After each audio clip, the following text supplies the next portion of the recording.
महाशिवरात्रि को नहीं चलचंचल हो उठी रेशम नगर ब्रह्मपुर सहरर विभिन्न शिव मंदिर साजसज्जा छटकी दिशुची सेहीपरि सहरर नीलकंठेश्वर मंदिर में शिवरात्रि बेस आडंबर सहकारे पालन करा मंदिर को सुंदर भावे सज्जित करा बेले संध्यारे सुंदर आलोक सज्जारे आलोकित होइतिला मंदिर।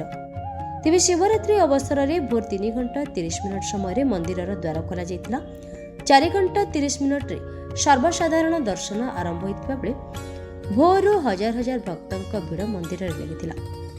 तेबे संध्या 6 घंटा 20 मिनिट रात 12 घंटा 30 मिनट पर्यंत भक्त मान द्वारा दीप प्रज्वलन कर 12 घंटा 40 मिनट श्रृंगार बेश रुद्राभिषेक सह आरती होता।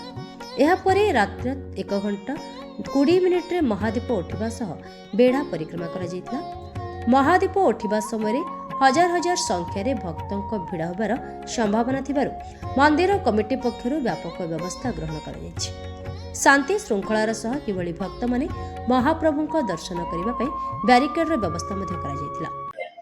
जगदीश पाणिग्राही नीलकंठेश्वर महादेव विजयर ट्रस्टी मैनेजिंग ट्रस्टी प्राय 50,000 लक्ष लोक आशा ये करमर प्रशासन सर्वसाधारण भक्त मैंने बहुत सहयोग मिलूँ से आम धाड़ी व्यवस्था करुँ पानी लाइट पणार व्यवस्था हल बंटा हो राति आमर 1:30 दीप उठे मोहिनी भवन व्यवस्था कराई सर्वसाधारण प्रसाद व्यवस्था कराई।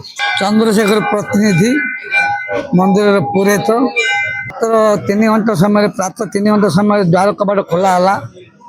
द्वार कबाट खोलला मंगल आरती महास्नान अभिषेक है आउ 4 घंटा समय आरती सारा भक्त मान छड़ाई भक्त मैंने सदा दर्शन कर दर्शन धाड़ी जाऊँगी।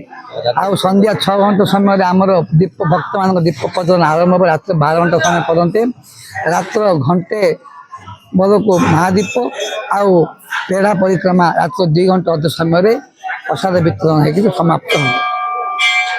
मो कालीकिंकर पात्र ट्रस्ट बोर्ड सभ्य अच्छी महाशिवरात्र ये बंजाम जिले एक गोटे प्रतिष्ठित मंदिर आमर ये सब प्रकार व्यवस्था है। देखुए प्रत्येक भक्त शांति श्रृंखला भाई धाड़ी आसुँगी से जलपान व्यवस्था कराई प्रसाद व्यवस्था कराई श्रृंखला आमर प्रशासन विभाग आसुँगी जल माने पीएचडी म्यूनिसिपालिटी समस्त आम सहयोग चलती बहुत गहली हम जमी सोईस बेले भी जगह मिलनी भजन समारोह हम अन्य पिला कहे घंटे 5 आम महादीप उठो से बहुत भीड़ शांति श्रृंखला पूरा एकदम सब वर्ष शांति श्रृंखला व्यवस्था। Bureau report Brahmapur Gopalkrishna Reddy report Ganjam समाचार।